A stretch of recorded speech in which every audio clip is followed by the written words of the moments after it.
Takže zdravím vás, v tomto videu sa pozrieme na to, ako si pripraviť web stránku alebo čo by mala stránka obsahovať, aby ste mali najväčšiu šancu presvedčiť vášho zákazníka, aby vás kontaktoval alebo dohodol si s vami nejakú konzultáciu.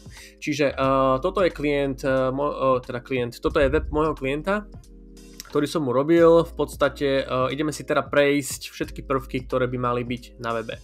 Čiže ideme zhora, čo sa týka hlavičky, samozrejme logo.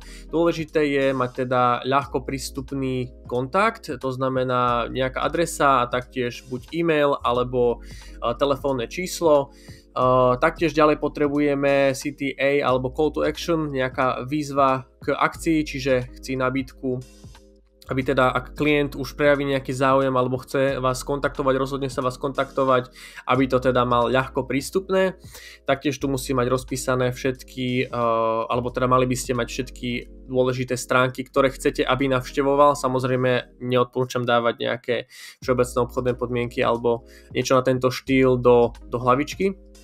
Ďalšia vec, tu máme teda tzv. Hero section, alebo teda nejaká hlavná sekcia, čiže odporúčam dať hlavný text, ktorý je popisný a ktorý človek vie okamžite, že čomu sa venujete. Niečo ako napríklad vítajte na našej stránke človeku nejako nepomôže, čiže kvalitní elektroinštalácia a fotovoltaika je jasné, vie aká je to kvalita, teda že to robíte kvalitne a čo je to. Čiže toto je veľmi dobrá vec, ktorú by som odporúčal nejak zo pár slov, nemusí to byť dlhá veta, 4, 5, 6 slov, robíme to kvalitne tam a tam, napríklad kvalitná alebo teda rýchle doručenie balíkov mimo centra, alebo niečo na tento štýl. Samozrejme musí to byť jednoduché, nejaké v úvodzovkách chytľavé, aby teda si to človek vedel zapamätať, ak on na tento web pozrie a niekto mu zoberie počítač a opýta sa ho, o čom bol ten web, tak hneď vie, o čom bol. Čiže tu máme v podstate text, hlavný text, potom potrebujeme nejaký ako keby taký podporný text, ktorý je tiež krátky, ale trošku rozšíriť ten hlavný nadpis, to znamená poskytujeme kvalitnej práci, ktorá vydrží a bude slúžiť po dlhá léta. Čiže tiež to nejako človeku viacej objasní. Dobre, to je ďalšia vec a taktiež tu potrebujeme nejaký obrázok, čiže niečo vizuálne, vidíme v pozadí fotovoltaické panely, čiže človek ak sa pozrie, tak hneď vie, o čo sa jedná. Ďalej tu potrebujeme mať nejaké taktiež tlačidlá, čiže ak by človek pristal na web, vieme tam zadať alebo dať tlačidlá, ktoré sú najdôležitejšie pre nás, to znamená, že zadať poptávku alebo služby, v podstate dáme tam to, čo chceme, aby klient primárne urobil, čiže tieto tlačidlá, môže tam byť jedno alebo dve tlačidlá, to už záleží na vás, koľko máte ponúk alebo teda veci, ktoré chcete, aby človek urobil. A následne tu máme ešte takýto text, ktorý je v podstate kvôli SEO optimalizácii, čiže je dobre, ak je to možné dať povedzme do hlavného nadpisu, alebo teda do niektorých sekcií je dobre vložiť aj miesto, kde služby ponúkate, je to teda dobré pre vyhľadávanie, ak Google si pozrie vašu stránku, tak následne hneď vie, kde zhruba vás má zaradiť. Ďalej tu teda potrebujeme ďalšiu sekciu, to sú naše služby, čiže je dobré si taktiež vypísať služby, ktoré alebo teda hlavné služby, ktoré chcete ponúkať a teda tiež krátky popis, názov služby, krátky popis a ďalšie tlačidlo, ak si chce človek viacej prečítať. Ľudia teda nemajú radi veľa textu, čiže odporúčam texty udržiavať krátke, alebo teda nedávať dlhé bloky textu, lebo to človek hneď preskočí, keďže v dnešnej dobe ľudia iba skenujú weby a čítajú si iba to, čo ich zaujíma, nejaké väčšie texty. Taktiež odporúčam obrázky. Aktuálne v tomto webe sú obrázky použité z fotobanky, ale ak je možnosť a teda máte nejaké fotky, ktoré sú v lepšej kvalite, odporúčam pridať ku každej službe, čo pridáva na tzv.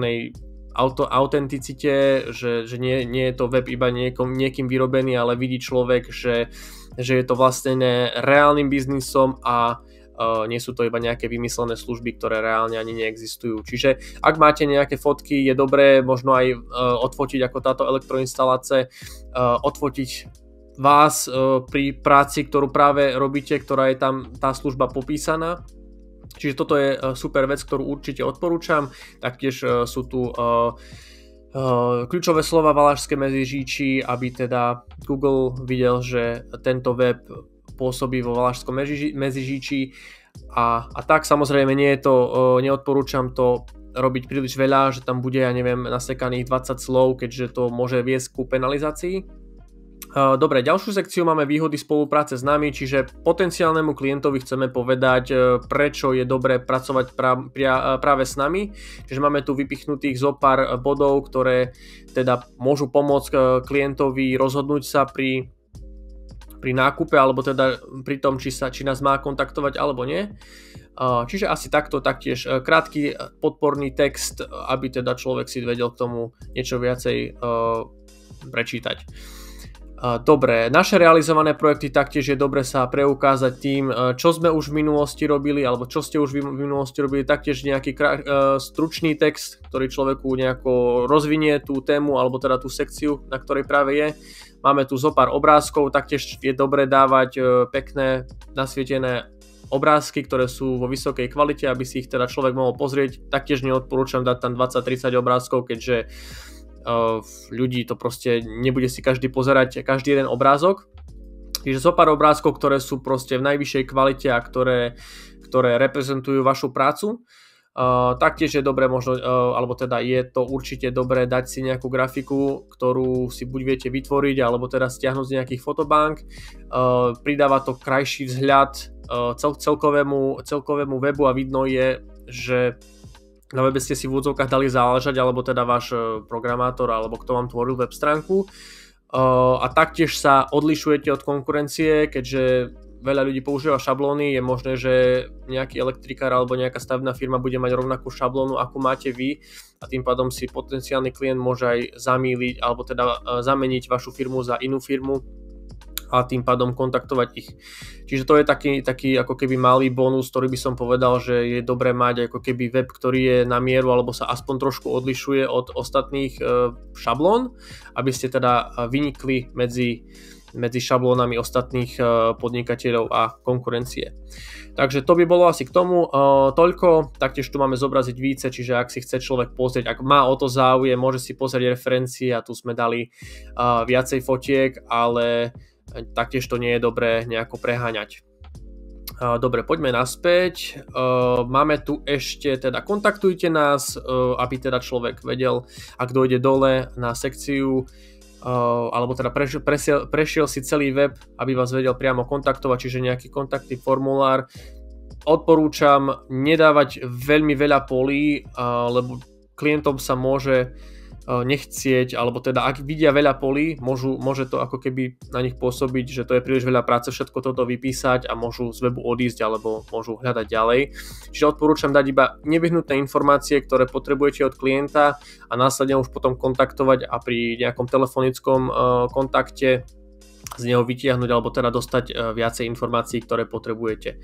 Taktiež krátky popis a dôležité kontaktné informácie a taktiež tu máme petičku, tiež v petičke máme všetky dôležité informácie a stránky, ktoré sú na webe, to znamená fotovolta, elektroinstalácie a dôležité informácie ako ochrana osobných údajov a tak ďalej. A to je teda všetko. Taktiež ešte odporúčam dať si na web, tento klient to nechcel, ale odporúčam si dať na web recenzie. Používam na to plugin Widgets for Google Reviews od Trust Indexu. Je to super plugin, ktorý je zadarmo, viete si na ňom sťahovať alebo teda aktualizovať recenzie každých 10 dní, čiže keď vám príde nové recenzie, každých 10 dní si ich viete stiahnuť na web. Odporúčam to dať na web, aby teda klient videl, že ste reálna firma, že máte reálnych zákazníkov, že nie je to iba nejaká šablóna vymyslená a klient ani nevie, s kým spolupracuje a nevie, do čoho ide. Jeden bonusový tip, ktorý by som povedal, je, že je dobré si dať nejakú osobnú fotku, alebo ak máte tím, tak sfotiť sa s tímom a buď si urobiť podstránku náš tím, alebo to hodiť sem, kontaktujte nás. Je to super vec, ak človek teda vidí, že koho aj kontaktuje, ak to sa mu ozve. čerešnička na torte je video, nejaké video, krátke video o vás, o vašej firme, povedzme 30 sekúnd, kde predstavíte vašu firmu. Je to veľmi dobrá vec na to, a keď klient si to pozrie, vie, s kým bude komunikovať, vie ako, alebo teda bude vidieť, ako pôsobíte na ňo, či sa mu páčite a tak ďalej. Čiže je to jedna z dôležitých vecí, ktorú by som odporúčal mať na webe, a tým pádom zvýšite svoje šance na to, aby ste klienta presvedčili, aby kontaktoval práve nás. Čiže to by bolo asi zhruba všetko. Ak by ste mali záujem o zoznam týchto vecí, napíšte mi komentár pod video s názvom, napíšte tam checklist a ja vám pošlem checklist, alebo teda ten zoznam so všetkými vecami, ktoré by som ja odporúčal na webe mať, aby ste mali čo najvyššiu šancu uspieť pri návšteve nového klienta vášho webu. Teším sa na vás a v ďalšom videu, ak máte záujem, dajte subscribe a budem tvoriť ďalšie videá, takže asi takto.